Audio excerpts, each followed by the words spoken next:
mound. Waits for it. Oh, see, he booted it. One runner's in. Here comes Swing, the throw.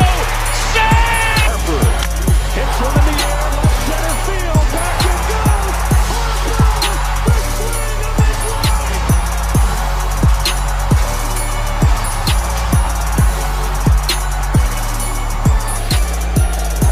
Fastball hit to left. It is long gone. And Hamilton a 3-2 pitch. Swing and a high fly ball deep center field. Herrera back on the track and did he make the catch? He fell down and he's got. Here's the strike by Robinson. The 3-0 pitch. Swing and long drive. There it is. Number 500. The career 500th home run.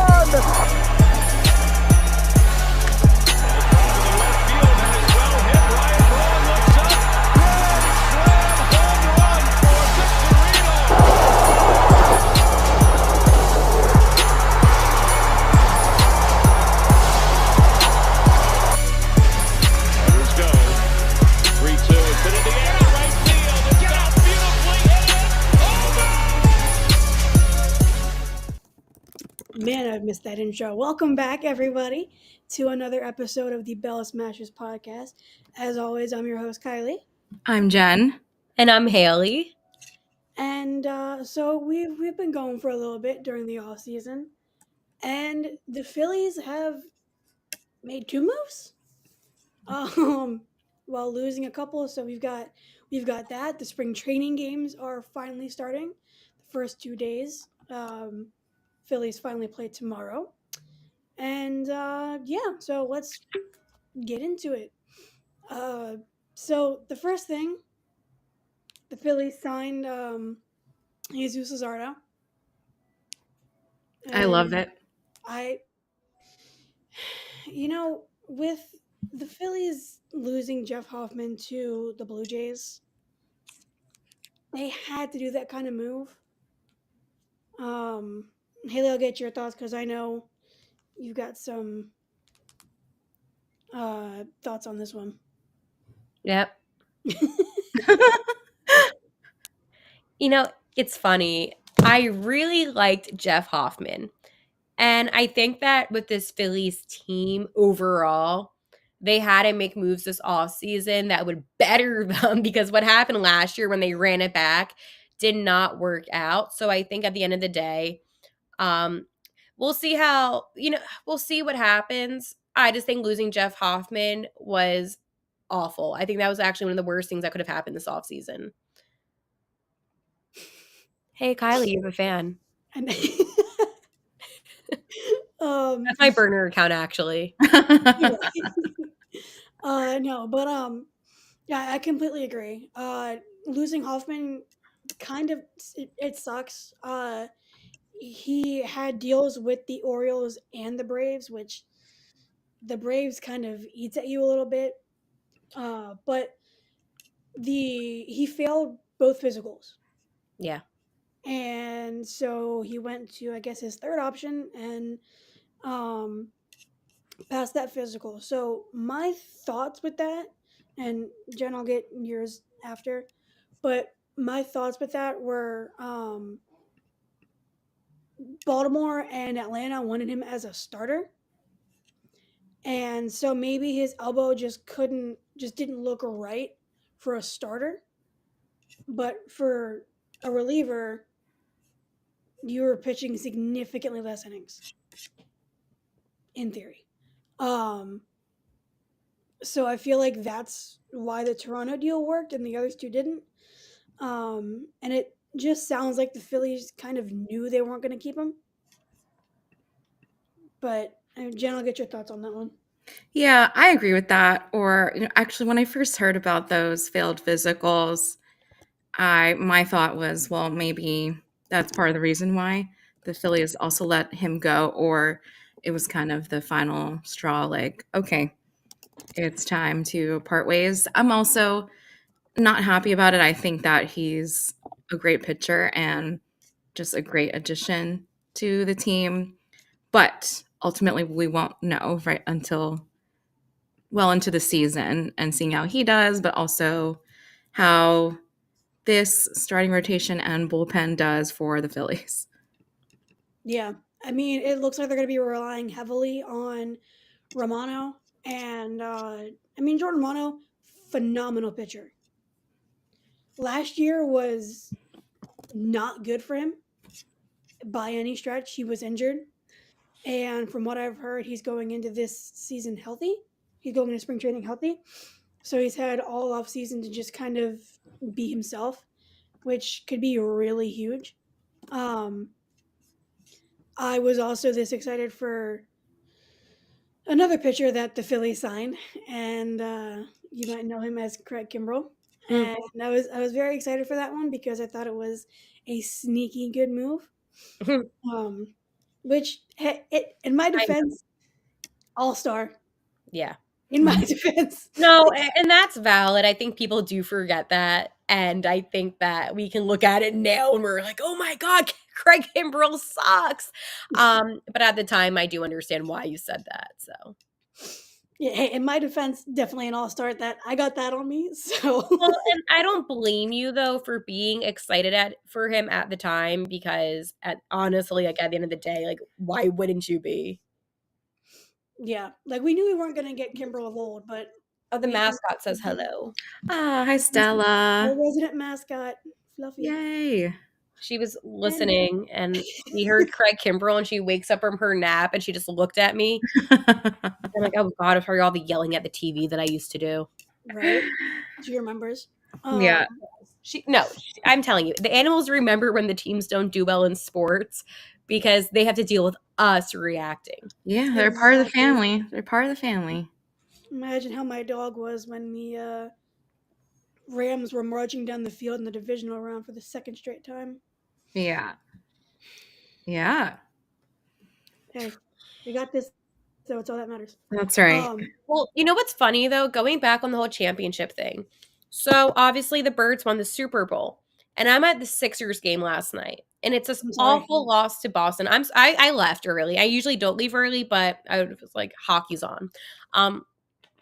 It just really made me think, though, when the Eagles, I was there and I was like blessed. But Evan, they're the Super Bowl, awesome. It was great fun, whatever. I see the Sixers horrible loss, and it makes me think, wow, the Phillies really did lose in the World Series in 2022, and Bryce Harper is not a World Series champion. And I think about that all the time. For whatever reason in my head, I think to make myself feel better about, the past couple of seasons, I kind of just like blanked out the ending of each season. That's what you gotta do.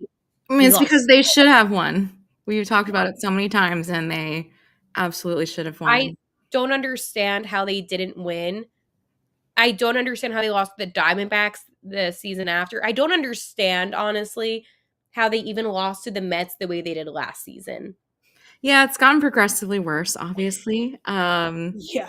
But I was talking to Kylie before you joined, and then we started the broadcast. And speaking like Nolan Smith, for example, the news just came out like this evening that he literally tore his triceps during the Super Bowl in the first half, and he played the entire second half with this injury of the Super Bowl. And I'm like, that is the energy that the Philadelphia Phillies need to bring all season. Like, I'm like, it is literally now or never, like this with this group of guys. And I hope that I know they watched the game. I know they watched the parade, and I hope they keep watching it because it needs to be their motivations to see the way that the city responds when you actually win the championship. Middleton watched it. Good. And he had a couple of things that he wanted to say to the Phillies after he watched it. Of course. I have to say this. It's February 21st. I know it's a little bit too soon, too early. There has been no games played yet, even at spring training. And we might come back and we might clip this. Is this the year that the Philadelphia Phillies win the World Series? Never say never, but I'm saying no. Jen? Honestly, I don't know why, but I'm always optimistic. And because the Eagles and Phillies both lost in the same season, maybe. I know it's different, like it's going to be different seasons, or maybe the Eagles will go back to the Super Bowl after the Phillies win the World Series. So I don't know. It feels I think I'm still riding the high of the Super Bowl championship. I'll say I would be more surprised if they did. Yeah, right. I will say though that the Eagles and the Phillies successes seem to kind of coincide with each other of late. 2008, the Phillies won. 2008, the Eagles went to the NFC Championship game. We'll ignore 2017. We'll ignore 2012 to 2021 Phillies baseball. That simply didn't exist. All right? Mm-hmm. Don't look at Fangraphs either. So, Yeah. But 2022, obviously, we know what happened. And this year, who knows? I mean, obviously, never say never. Just get in and crazy things happen. Put the ball in play and crazy things happen. But I don't know. The vibes of the fans are not the highest. I tweeted begging for legitimate opinions on the season, and they have the same concerns that I think we all do, with Luzardo's health, Kerkering having to take a step up and replace Estevez, who the Phillies also lost to the Royals. So the bullpen is kind of a concern now. Mm-hmm. And while the Braves are only healthy, they're still the Braves. They're healthy. The Mets got Soto, which did not think would happen. So there's that. So there's 162 games left to play. And never say never. You never know who's going to come up at the trade deadline and everything like that. But this year just kind of seems like a bridge year for what's going to be special in 2026. So, my opinion on this. Are the Philadelphia Phillies going to win the World Series? No. Are the Philadelphia Phillies going to win the NL East? No. Are the Philadelphia Phillies going to go to the playoffs? I don't know.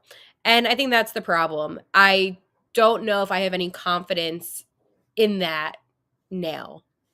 And I know. But I'm seeing these rumors being posted about JT Realmuto getting reps in left field. And I see that and I panic. Because not for nothing, and it's nothing against Garrett Stubbs personally, but really that's what you're going to do. You're going to use Stubbs over JT. And that's where I have to think the Phillies are going to make some moves to get in a better catcher. I think that right now there's just a lot of uncertainty about this team. Alec Boehm had a lot of defensive issues last season. We could go down the whole entire roster, honestly. Nick Castellanos and Bryce Harper were the only two players that showed up against the Mets. And for that, I'm thankful. But Nick Castellanos, no offense, during the regular season, what is he doing? And I think that we have to look at this Philadelphia Phillies team for how it is. It was a team that had a really good regular season, a great regular season, actually. Playoff-wise, they went downhill and they crumbled and they followed. And it reminded me a lot of the Eagles last season when they lost to the Bucks. And I think that there is some similarities. But the thing is, the Eagles this past off season, not the current one, but the past one, heading into this Super Bowl winning season, they made a lot of moves. And most importantly, they got Saquon Barkley. Did the Eagles get any player that's equivalent to Saquon Barkley? I mean, not the Eagles. Max Kepler. Max Kepler.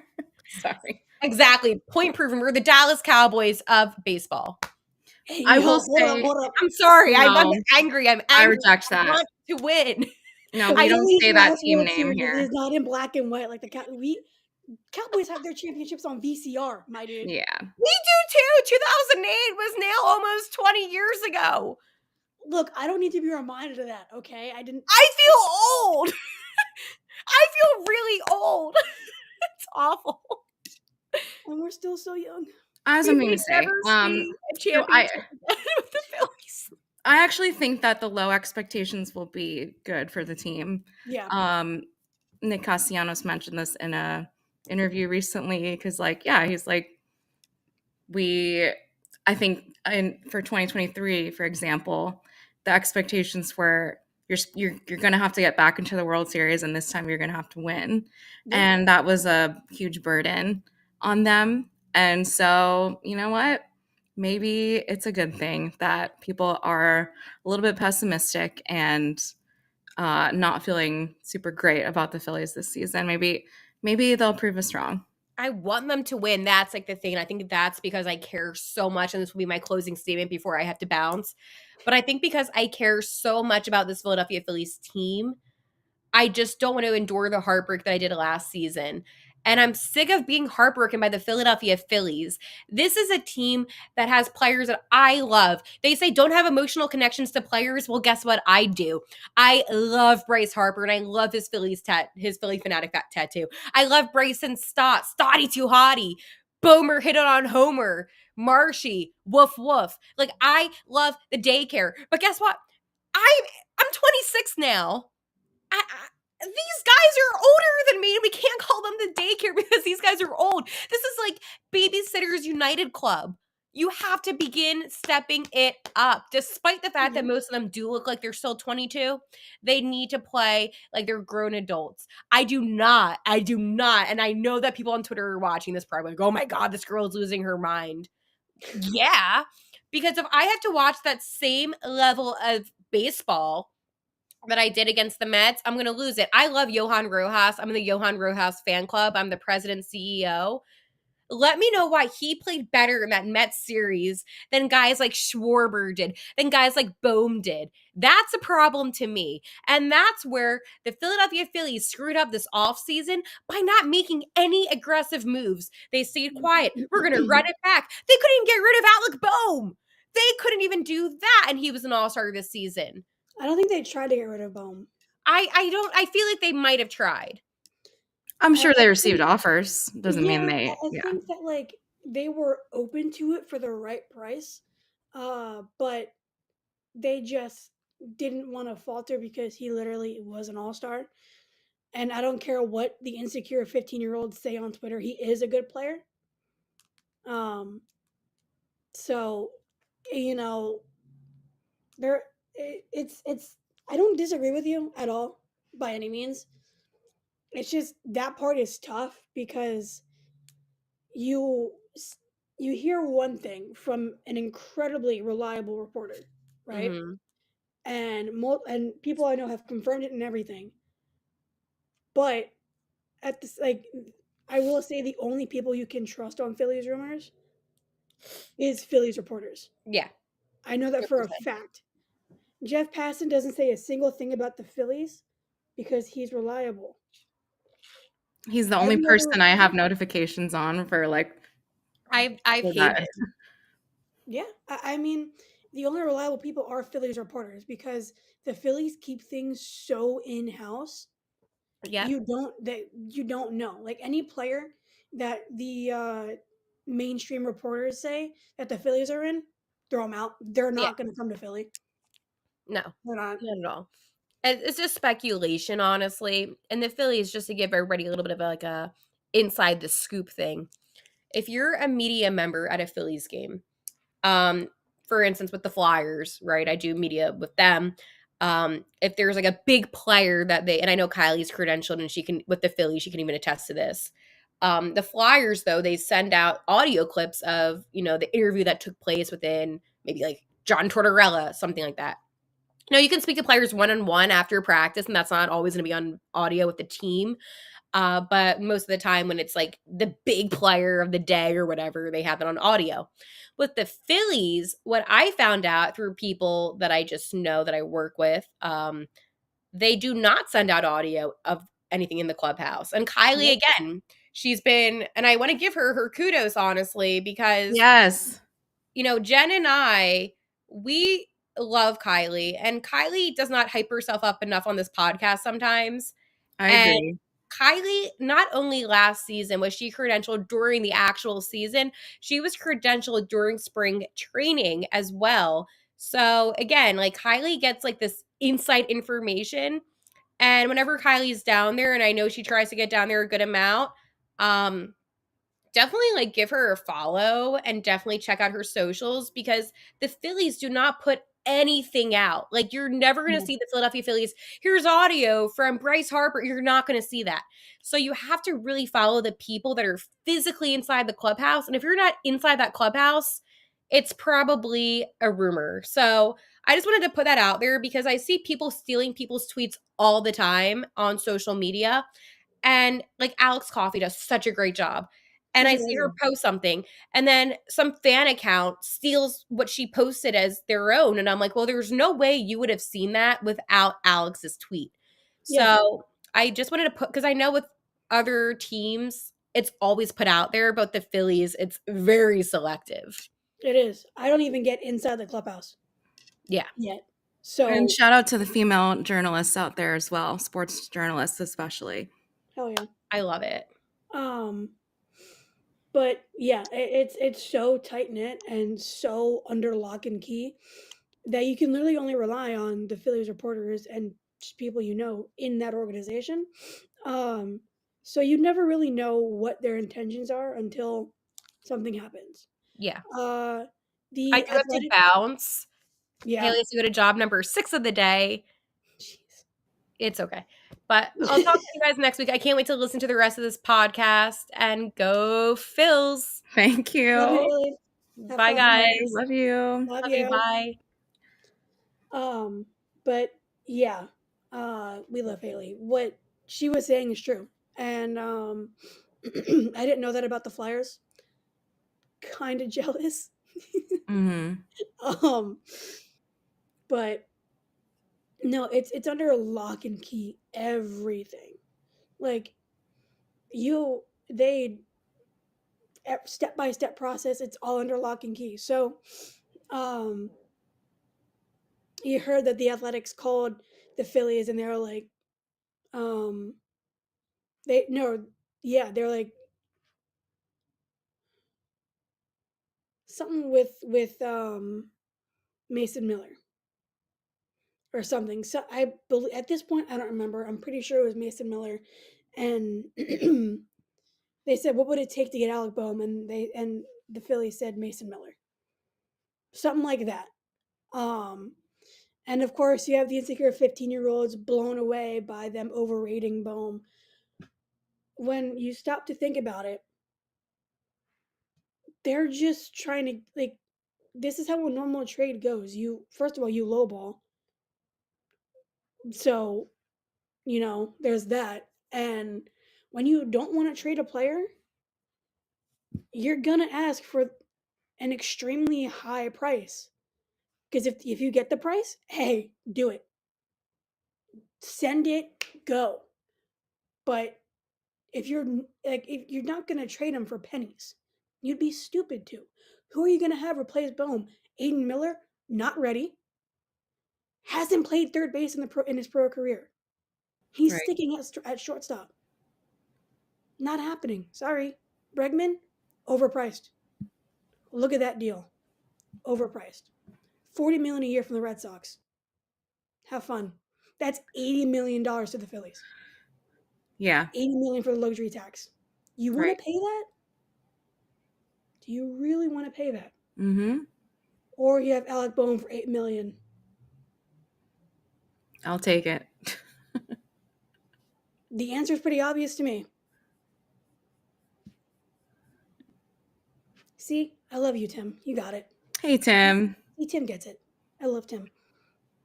One of our buddies. Well, That's just my rant for that whole thing that I got spewed off. Anyways, back on Luzardo.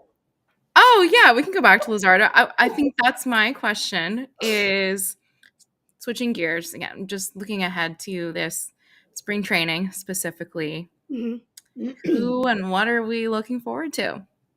So we could start with Luzardo. Yeah. So my big thing is Luzardo. Absolutely.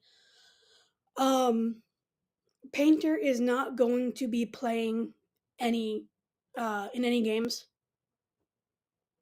Like, that's not happening, which does suck. because you kind of want to watch the kid pitch in a real game. But he's only 21. I will say, just seeing him back there and just seeing, like, again, the reporters posting the clips of him, and then he got photographed with Cole Hamels, who there's nobody more familiar with being grown in the Phillies organization from a very young age. Cole Hamels was 24 when he won World Series MVP, and he made his debut when he was 22. I looked that up earlier. So, yeah, that was just really cool to see. Just, I'm sure they're talking about like grips and pitches, and that's obviously an amazing mentor for Painter to have.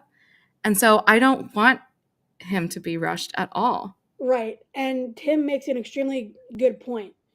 He also pitched in the AFL. That's right. He did insane. He was throwing 100 consistently. After surgery, which Tim also says, which is like mind blowing. So he has earned the break. You want to watch him pitch, of course, but he's definitely earned that break. I forgot about the AFL, so shout out Tim for reminding me. But yeah, so there's obviously Painter, which you're not going to get. You have to rely on Phillies media for all of that stuff. But then a fun thing to look out for will be the backup catcher spot. Garrett Stubbs was not guaranteed that role. Mm-hmm. If Marchand can stay healthy, it's probably going to him. But Stubbs has options, so I wouldn't be surprised to see him stay in the organization, especially if Marchand is not fully healthy for anything. Right. So there's that. And then I'm still high on Abel. I don't care. I really don't care. I'm not going to lose faith in him until he gets to the big league level. I think that's right. I mean, Max Kepler, I'll save my thoughts. Well, no, I think I'm underwhelmed by this acquisition. They're putting him in left field, but he's been playing right field. It'll be an interesting experiment. I think I'm getting a little tired of the outfield experiments. Yep. So I'm over it. I hope that they find something that works, because the more you just experiment out there, that's how you get into these situations when you're in the playoffs and you're deep in the playoffs and your bench players or your starters are struggling, and then the bench players are the ones picking you up, but then there's inconsistency in the outfield, and defense is equally as important. Again, going back to the Eagles, the reason they won the Super Bowl is because they were firing on all cylinders: offense, defense, and special teams. And so you're going to need that with the Phillies: offense, defense, and pitching, starting pitching, and bullpen. All of it. Bench players, coaching, everything. Speaking of bench players, is this Cody Clemens' year to cement himself on the bench like he should have for years? I certainly hope so. I was another excellent journalist, Destiny Lugardo. I was looking at her articles. Shout out to you, Destiny. And she had one about Cody Clemens and Weston Wilson. I think Wilson has some type of injury that they reported today. Mm-hmm. So again, those are kind of some of the guys that have been up and down between the big leagues and the minors. And I would love to see Cody Clemens just actually be on the roster consistently throughout the season. Yeah, I'm I'm with you. He really the stats don't really show it, I don't think, and it is worse than it felt.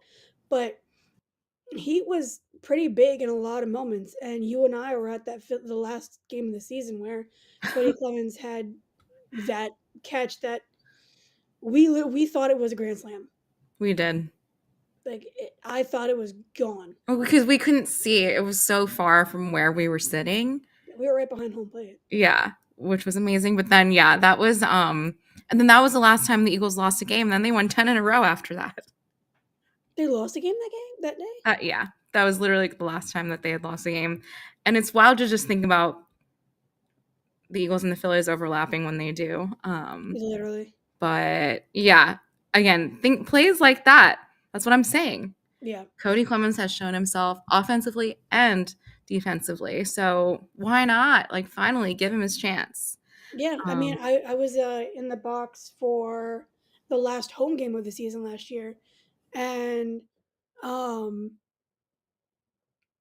I it was either that one or the other game I was at, but Cody, it was bottom of the ninth. Clemens had 2 strikes on him. Hits one over the fence, ties it, sends it into overtime, or sends it into extra innings. Overtime. Sends it into extra innings, and Bryce Harper walks it off. He's so clutch too. Like, I don't know what else he has to do to prove himself. I truly don't. I don't either. And I mean, Weston Wilson's bat's pretty good. He should not be playing in the infield. He's not an infielder. I agree. Every time he's at third base, there's a mistake. Stop experimenting with people like that. Like, it's And he like doesn't want to harp on Bohm. it literally reminds me of my nephew in little league. They'll have him like move around, try out all the different positions. But that's because they're trying to figure, like, that's because it's little league.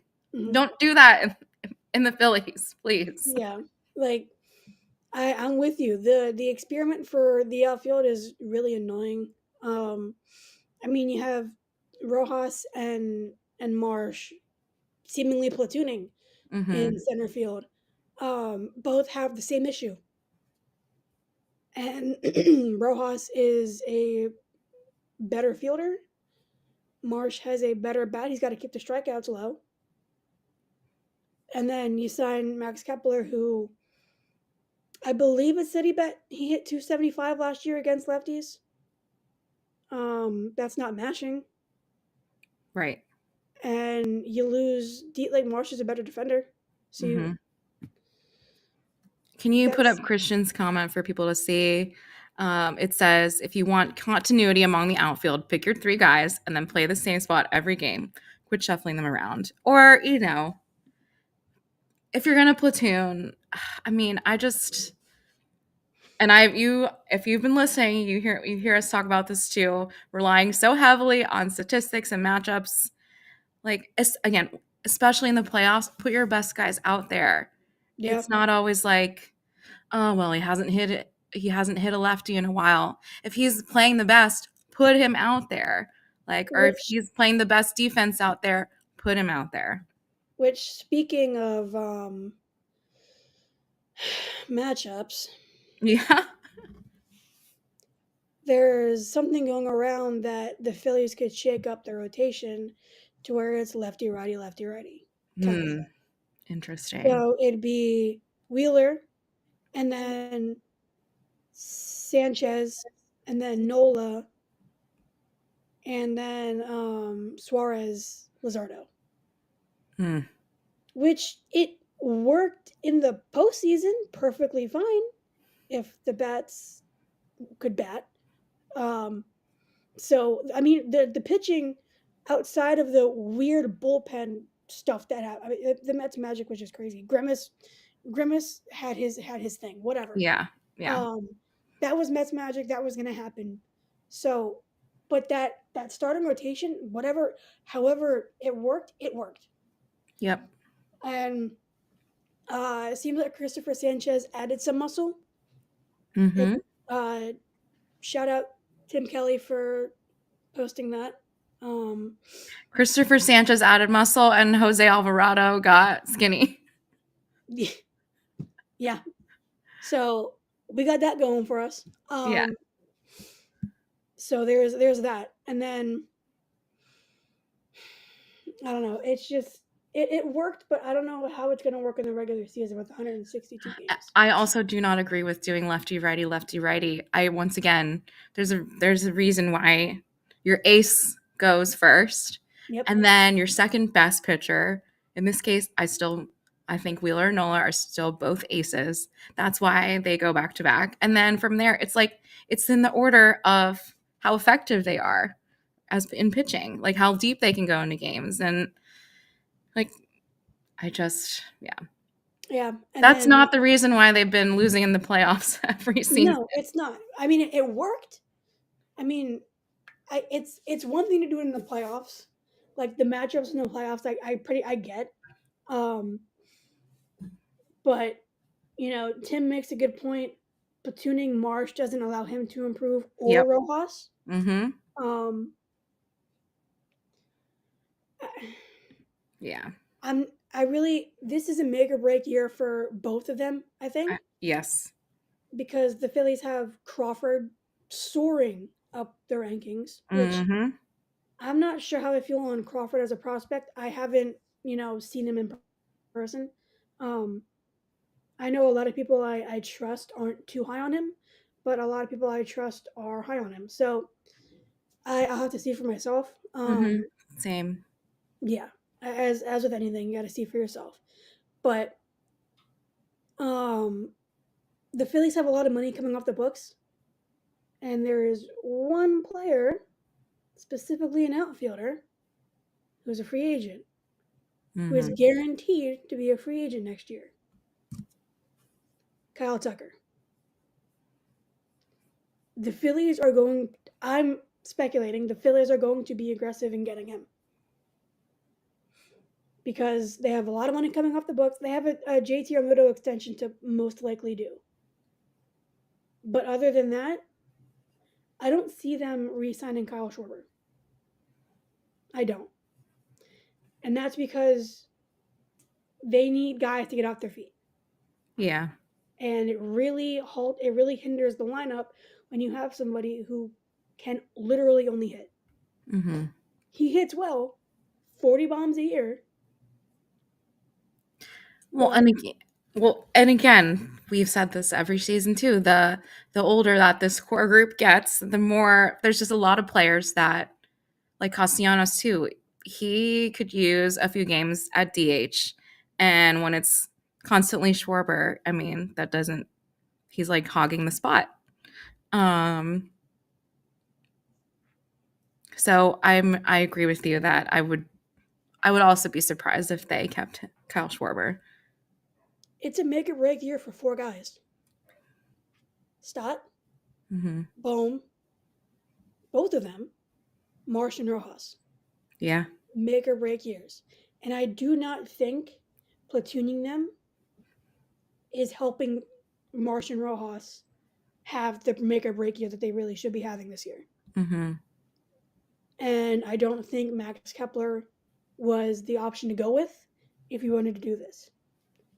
Yeah. Because I've said it all along, you need guys that can just do a Luis Arias and slap the ball the other way for a single, get somebody in. Or just get on base. Get on base. That's another thing with us too, with these Phillies. They've been so focused on the deep ball. And it's another thing we always say on the podcast as well. It's home runs are great, but not when every at bat, that's your only goal. Yeah, and we've said this all along. In the postseason, you can survive a solo shot.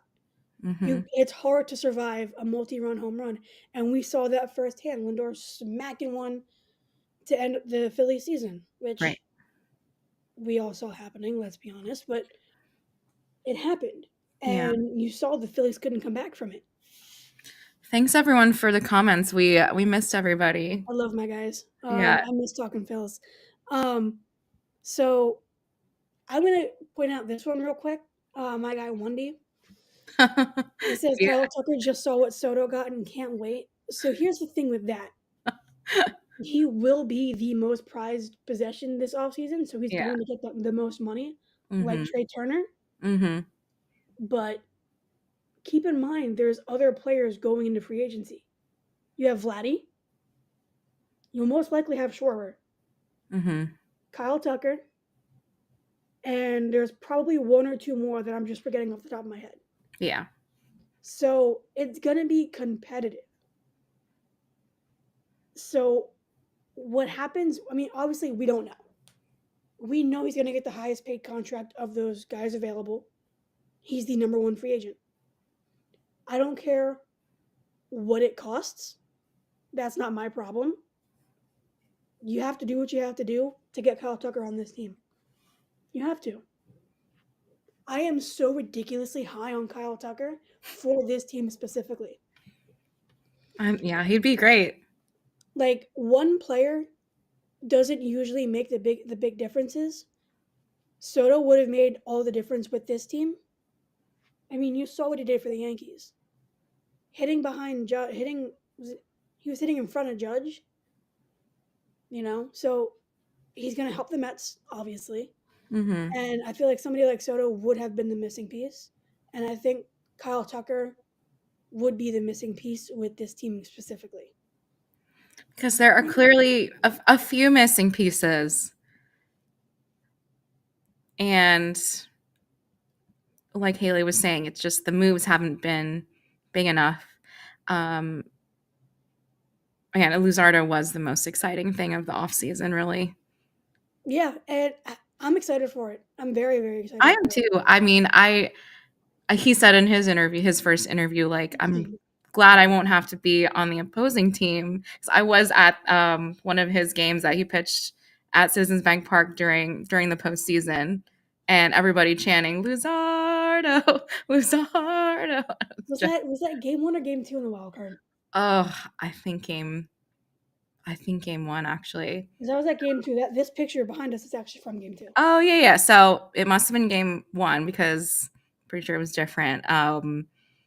And yeah, that was intense. And I'm also glad he's on our side now because he's a great pitcher. I trust Caleb Cotham. I do and too. That's why I don't like the idea of relying on health as a contending team for like a bounce back from health as a contending team. Right. But I trust Caleb Cotham, and I forget what Matt asked from PSN. Shout out PSN. I forget what he asked, but he was in the Zoom interview with Luzardo, and he asked a good question. Tim and Brian can confirm. I know they're fighting in the comments. But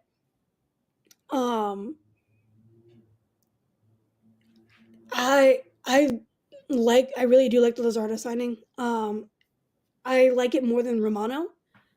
Me which too. is saying a lot because I'm really high on the Romano signing. And again, these are 1-year deals. Yeah.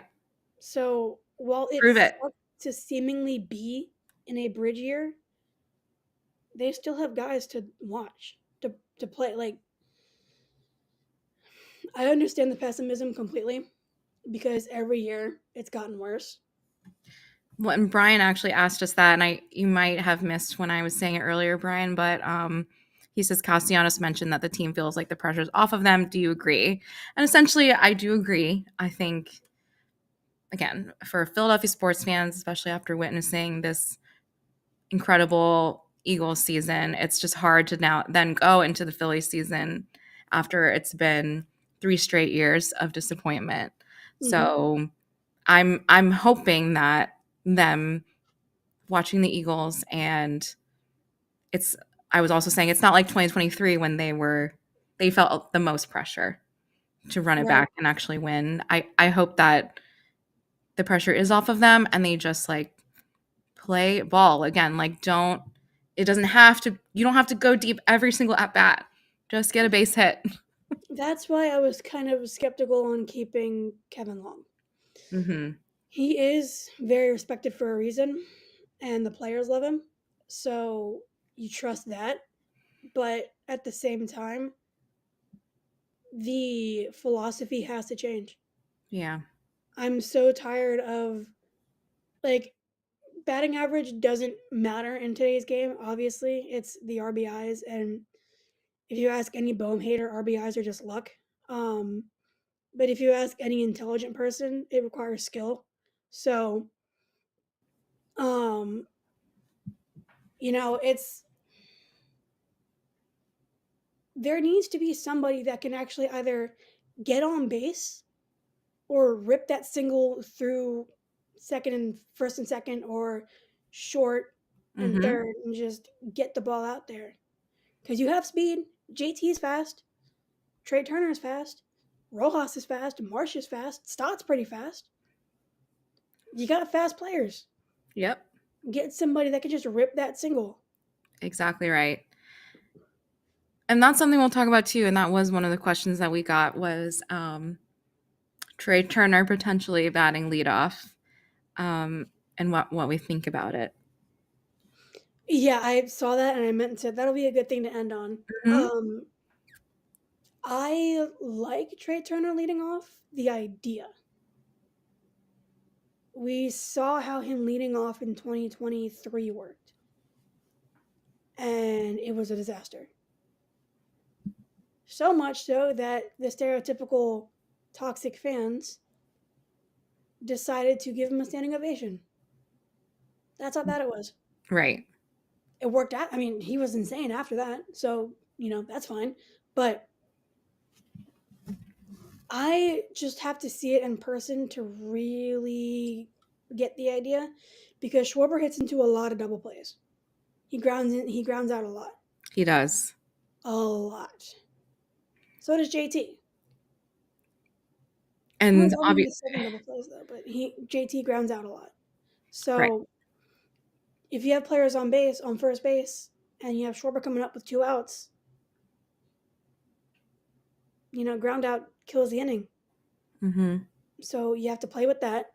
So I get it. It's stereotypical baseball. Fourth guy is the one that hits the homers, and he hits 40 of them. So we'll see. But also starting off your start of offense with a home run kind of helps the team too. Mm-hmm. So we'll see. I think they've been searching for it since Jimmy Rollins. So they have been. I think we'll see is absolutely right. There's pros and cons to Trey Turner leading off and to Kyle Schwarber leading off. We also know that I mean we've talked a little bit in our Phillies group chat, like, would Bryce ever move down into the 4 hole? And a lot of us are like, well, he's Bryce Harper's 3. Like he loves being 3. Yeah. So probably he not. did 4 before though. Yeah. But no one liked it.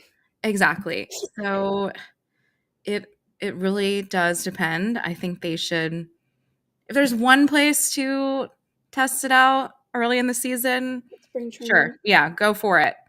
Let's Opening see. day against the Rockies, fine. Right. Let's see. And then if it's not working, switch it. But yeah, it seems they're going to be trying a bunch of different things this season. Yeah. That may backfire. Yeah, it might. And, that's kind of the frustrating thing with the contending team. You don't like experiments. You like to have your 1 through 5, well, really your 1 through 3 set, which the Phillies do. Mm-hmm. You like to have a couple bullpen guys, which you're relying too heavily on Kerkering kind of taking that next step. I think he'll do it, but I just think I don't like having to rely on that. And you're relying on Strahm to continue to eat innings. Mm-hmm. And not only eat innings, but shut down those innings as well. Right. And you're relying on a starting rotation to also eat innings, to go 7 innings. And you have Alvarado still, of course, but he struggled last year. So you're relying too much on stuff going the right way. And contending teams do gamble, but I don't like gambling on pitching. Absolutely. Agreed. Gambling on pitching scares me, and I just try to avoid that. But, any final thoughts before we send off? I'm just go Phils. I'm really excited to be back. It's It's nice. crazy. Yeah. We missed everyone. Like I said, the off season It was both slow and fast at the same time. So we'll see. We'll see. That's the best way to wrap it up. I know. I'm like, I know you already named the episode, but it should really just be we'll see. It'll be we'll see when I put it on the on Spotify. Okay, great. But yeah, thanks everyone for joining. Shout out to Tim Fired Up, for fighting. Tim and Brian, all the others. Thank you, Fired Up Sports Network. Oh, I hate my friends. Yeah. So, appreciate it. We're back. It's going to be fun. We hope. Regardless, we'll make it fun. So stick with us. Yeah, we'll see. That's what I'm saying. We'll see. And We'll with that, yeah, we will let you go. Bye, guys. Bye.